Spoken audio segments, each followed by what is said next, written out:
एक बहुत बड़ा शेठ था। उस व्यक्ति का नाम था रामलाल। एक दिन शाम के वक्त वह अपने घर से बाहर निकलता था मित्रों से मिलने के लिए। तभी द्वार पर एक बचपन का बिछुड़ा हुआ मित्र आ गया। 20 बरस बाद वह मित्र उससे मिलने आया था, लेकिन रामलाल ने कहा कि तुम ठहरो, घड़ी भर में किसी को वचन दिया है, उनसे मिलकर अभी लौटकर आता हूँ। दुर्भाग्य यह है कि वर्षों बाद तुम आए हो और मुझे घर से अभी जाना पड़ रहा है, लेकिन मैं जल्दी ही लौट आऊंगा। उस मित्र ने कहा, तुम्हें छोड़ने का मेरा मन नहीं है, वर्षों बाद हम मिले हैं, उचित होगा कि मैं भी तुम्हारे साथ चलूं। रास्ते में तुम्हें देखूंगा भी, तुमसे बात भी कर लूंगा, लेकिन मेरे सब कपड़े धूल में मैले हो गए हैं। अच्छा होगा यदि तुम्हारे पास दूसरे कपड़े हों तो मुझे दे दो। शेठ को कपड़े की एक जोड़ी किसी ने उसे भेंट की थी। सुंदर कोट था, पेंट, जूते थे। वह अपने मित्र के लिए लाया और उसको दे दिया पहनने को। वो कपड़े जो उसने वो कभी पहना नहीं था। मित्र ने जल्दी से वे कपड़े पहन लिए। जब मित्र कपड़े पहन रहा था तभी रामलाल को लगा कि यह तो भूल हो गई। इतने सुंदर कपड़े पहनकर वह मित्र तो एक अफसर मालूम पड़ने लगा और रामलाल उसके सामने एक साधारण मालूम पड़ने लगा। सोचा, रास्ते पर लोग मित्र की तरफ ही देखेंगे जिसके कपड़े अच्छे हैं। लोग तो सिर्फ कपड़ों की तरफ देखते हैं और तो कुछ दिखाई नहीं पड़ता है। जिनके घर ले जाऊंगा वह भी मित्र को ही देखेंगे, क्योंकि हमारी आंखें इतनी अंधी है कि सिवाय कपड़ों के और कुछ भी नहीं देखती। उसके मन में बहुत पीड़ा होने लगी कि यह कपड़े पहनाकर मैंने एक भूल कर ली। लेकिन फिर उसे ख्याल आया कि मेरा प्यारा मित्र है, वर्षों बाद मिला है, क्या अपने कपड़े भी मैं उसको नहीं दे सकता? इतनी नीच, इतनी क्षुद्र मेरी वृत्ति है, क्या रखा है कपड़ों में? यही सब अपने को समझाता हुआ वह चला। रास्ते पर नजरें उसके मित्र के कपड़ों पर अटकी रही। जिसने भी देखा वहीं गौर से देखने लगा। वह मित्र बड़ा सुंदर मालूम पड़ रहा था। जब भी कोई उसके मित्र को देखता, रामलाल के मन में चोट लगती कि कपड़े मेरे हैं और देखा मित्र जा रहा है। फिर अपने को समझाता कि कपड़े क्या किसी के होते हैं, मैं तो शरीर तक को अपना नहीं मानता, तो कपड़े को अपना क्या मानना है, इसमें क्या हर्ज हो गया है। समझाता बुझाता अपने को वो दोनों अपने तीसरे मित्र के घर गए। भीतर जाकर जैसे ही अंदर गया, परिवार के लोगों की नजरें उसके मित्र के कपड़ों पर अटक गई। फिर उसे चोट लगी, ईर्ष्या मालूम हुई कि मेरे ही कपड़े और मैं ही उसके सामने दीनहीन लग रहा हूँ। बड़ी भूल हो गई। फिर अपने को समझाया, फिर अपने मन को दबाया। घर के लोगों ने पूछा कि ये कौन है। रामलाल ने परिचय दिया। कहा, मेरे मित्र है, बचपन के बहुत अद्भुत व्यक्ति है, प्रकाश इनका नाम है। रह गए कपड़े सो मेरे है। घर के लोग बहुत हैरान हुए, मित्र भी हैरान हुआ, रामलाल भी कहकर हैरान हुआ। सोचा भी नहीं था कि ये शब्द मुंह से निकल जाएंगे, लेकिन जो दबाया जाता है वह निकल जाता है, जो दबाओ वह निकलता है, जो सप्रेम करो वह प्रकट होगा। इसलिए भूल कर भी गलत चीज न दबाना, अन्यथा सारा जीवन गलत चीज की अभिव्यक्ति बन जाता है। वह बहुत घबरा गया, सोचा भी नहीं था कि ऐसा मुंह से निकल जाएगा। मित्र भी बहुत हतप्रभ रह गया। घर के लोग भी सोचने लगे, यह क्या बात कही। बाहर निकलकर मित्र ने कहा, अब मैं तुम्हारे साथ दूसरे घर न जाऊंगा। ये तुमने क्या बात कही? रामलाल की आंखों में आंसू आ गए।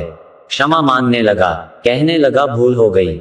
जबान पलट गई, लेकिन जबान कभी नहीं पलटती है। ध्यान रखना, जो भीतर दबा हो वह कभी भी जबान से निकल जाता है, जबान पलटती कभी नहीं। तो वह कहने लगा, क्षमा कर दो, अब ऐसी भूल ना होगी। कपड़े में क्या रखा है? लेकिन कैसे निकल गई ये बात? मैंने कभी सोचा भी नहीं था कि कपड़े किसके हैं। लेकिन आदमी वही नहीं कहता जो सोचता है, कहता कुछ और है, सोचता कुछ और है। कहता था मैंने तो कुछ सोचा भी नहीं, कपड़े का तो मुझे ख्याल भी नहीं आया। ये बात कैसे निकल गई, जबकि घर से चलने में और घर तक आने में सिवाय कपड़े के उसको कुछ भी ख्याल नहीं आया था। आदमी बहुत बेईमान है, जो उसके भीतर ख्याल आता है कभी कहता भी नहीं, और जो बाहर बताता है वह भीतर बिल्कुल नहीं होता है। आदमी सरासर झूठ है। मित्र ने कहा, मैं चलता हूं तुम्हारे साथ, लेकिन अब कपड़े की बात न उठाना। रामलाल ने कहा, कपड़े तुम्हारे ही हो गए, अब मैं वापस मांगूंगा नहीं और पहनूंगा भी नहीं। कपड़े में क्या रखा है? कह तो वह रहा था कि कपड़े में क्या रखा है, लेकिन दिखाई पड़ रहा था कि कपड़े में ही सब कुछ रखा है। वे कपड़े बहुत सुंदर थे, वे मित्र बहुत अद्भुत मालूम पड़ रहा था। फिर चले रास्ते पर, और रामलाल फिर अपने को समझाने लगा कि कपड़े दे ही दूंगा मित्र को। लेकिन जितना समझता था उतना ही मन कहता था कि एक बार भी तो पहने नहीं। दूसरे घर तक पहुंचे, संभल कर संयम से। संयमी आदमी हमेशा खतरनाक होता है, क्योंकि संयमी का मतलब होता है कि उसने कुछ भीतर दबा रखा है। सच्चा आदमी सिर्फ सच्चा आदमी होता है, उसके भीतर कुछ भी दबा नहीं रहता है। संयमी आदमी के भीतर हमेशा कुछ दबा होता है, जो ऊपर से दिखाई देता है, ठीक उल्टा उसके भीतर दबा रहता है। उसी को दबाने की कोशिश में वह संयमी हो जाता है। संयमी के भीतर हमेशा बारूद है, जिसमें कभी भी आग लग जाए तो बहुत खतरनाक है, और 24 घंटे दबाना पड़ता है उसे, इसलिए 24 घंटे जब तक जागता है। नींद में बहुत गड़बड़ हो जाती है, सपने में सब बदल जाता है, और जिसको दबाया है वह नींद में प्रकट होने लगता है, क्योंकि नींद में संयम नहीं चलता। इसीलिए संयमी आदमी नींद में डरता है। किसी तरह संयम साधना करके बेचारा रामलाल दूसरे मित्र के घर में घुसा। दबाए हुए मन को सोच रहा है कि कपड़े मेरे नहीं है, मित्र के ही है, लेकिन जितना वह कह रहा है कि मेरे नहीं है, मित्र के ही है, उतने ही कपड़े उसे अपने मालूम पड़ रहे हैं। इनकार बुलावा है। मन में भीतर नाक का मतलब है हाँ होता है। जिस बात को तुमने कहा नहीं, मन कहेगा हाँ यही। मन कहने लगा कौन कहता है कि कपड़े मेरे नहीं है। और रामलाल की ऊपर की बुद्धि समझाने लगी कि नहीं, कपड़े तो मैंने दे दिए मित्र को। जब वे भीतर घर में गए तब रामलाल को देखकर कोई समझ भी नहीं सकता था, वह भीतर कपड़े से लड़ रहा है। घर में मित्र मौजूद था, उसकी सुंदर पत्नी मिली, उसकी आंखें एकदम अटक गई मित्र के ऊपर। रामलाल को फिर धक्का लगा, उस सुंदर स्त्री ने उसे भी कभी इतने प्यार से नहीं देखा था। पूछने लगी ये कौन है, कभी देखा नहीं इन्हें। रामलाल ने सोचा इस दुष्ट को कहां से साथ ले आया, जो देखो इसको देखता है। और पुरुषों के देखने तक तो कोई बात न थी, लेकिन सुंदर स्त्रियां भी उसी को देख रही है, फिर तो और भी अधिक मुसीबत हो गई। रामलाल ने कहा मेरे मित्र है, बचपन के साथी है, बहुत अच्छे आदमी है, रह गए कपड़े सो उन्हीं के है, मेरे नहीं है। लेकिन कपड़े उन्हीं के थे तो कहने की जरूरत क्या थी। कह गया तब पता चला कि भूल हो गई। एक बेवकूफी से छूटी दूसरी बेवकूफी पर पहुंच जाएगी। एक भूल से आदमी का मन बचता है तो दूसरी भूल पर चला जाता है।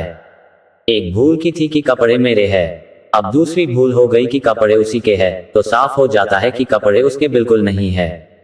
और बड़े मजे की बात है कि जोर से हमें वही बात कहनी पड़ती है जो सच्ची नहीं होती है। अगर तुम कहो कि मैं बहुत बहादुर आदमी हूं तो समझ लेना कि तुम पक्के नंबर के काय हो। कह तो दिया रामलाल ने कि कपड़े इन्हीं के है, लेकिन सुनकर वह स्त्री तो हैरान हुई, मित्र भी हैरान हुआ कि फिर वही बात। बाहर निकलकर उसे मित्र ने कहा कि क्षमा करो, अब मैं लौट जाता हूं, गलती हो गई है कि तुम्हारे साथ आया। क्या तुम्हें कपड़े ही दिखाई पड़ रहे हैं?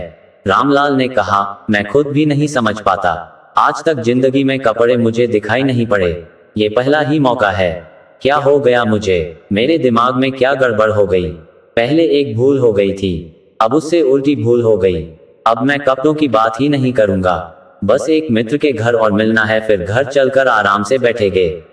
और एक मौका मुझे दे दो, नहीं तो जिंदगी भर के लिए अपराध मन में रहेगा कि मैंने मित्र के साथ कैसा दुर्व्यवहार किया। मित्र साथ जाने को राजी हो गया।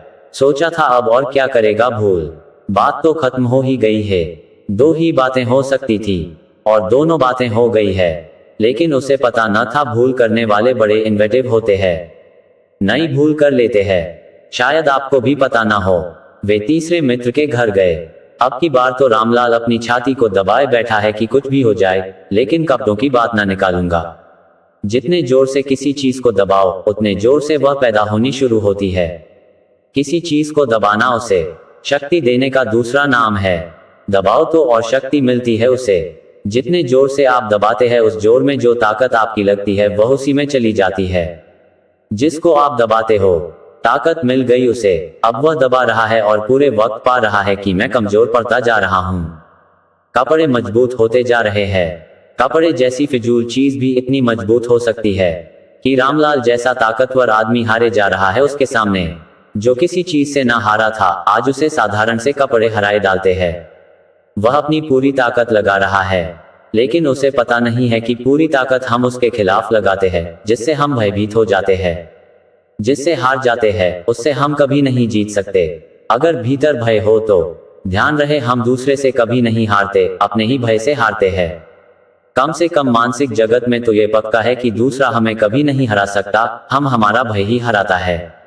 रामलाल जितना भयभीत हो रहा है उतनी ही ताकत लगा रहा है, और वह जितनी ताकत लगा रहा है उतना भयभीत हुआ जा रहा है, क्योंकि कपड़े छूटते ही नहीं। वे तीसरे मकान के भीतर घुसा है। लगता है वह होश में नहीं है, बेहोश है। उसे न दीवारें दिख रही है, न घर के लोग दिखाई पड़ रहे हैं। उसे केवल वही कोट सूट दिखाई पड़ रहा है। मित्र भी खो गया है, बस कपड़े है और वह है। हालांकि ऊपर से किसी को पता नहीं चलता है। जिस घर में गया फिर आंख टिक गई उसके मित्र के कपड़ों पर। पूछा गया ये कौन है, लेकिन रामलाल जैसे बुखार में है। वह होश में नहीं है और बुखार पकड़ा हुआ है। हाथ पैर कांप रहे हैं उसके। वह अपने हाथ पैर रोकने की बेकार कोशिश कर रहा है। जितना रोकता है वह उतने कांपते जा रहे हैं। कौन है ये? ये तो अब उसे खुद भी याद नहीं आ रहा है। कौन है ये? शायद कपड़े है, सिर्फ कपड़े। साफ मालूम पड़ रहा है कि कपड़े है, लेकिन ये कहना नहीं है। लगा जैसे बहुत मुश्किल में पड़ गया है। उसे याद नहीं आ रहा कि क्या कहना है। फिर बहुत मुश्किल से कहा मेरे बचपन का मित्र है, नाम है फला। और रह गए कपड़े, सो कपड़े की तो बात ही नहीं करना है। वे किसी के भी हो, उनकी बात नहीं उठानी है। लेकिन बात उठ गई। जिसकी बात ना उठानी हो उसी की बात ज्यादा उठती है। तो मन को मत मारो, जितना दबाओगे उतना प्रकट होगा।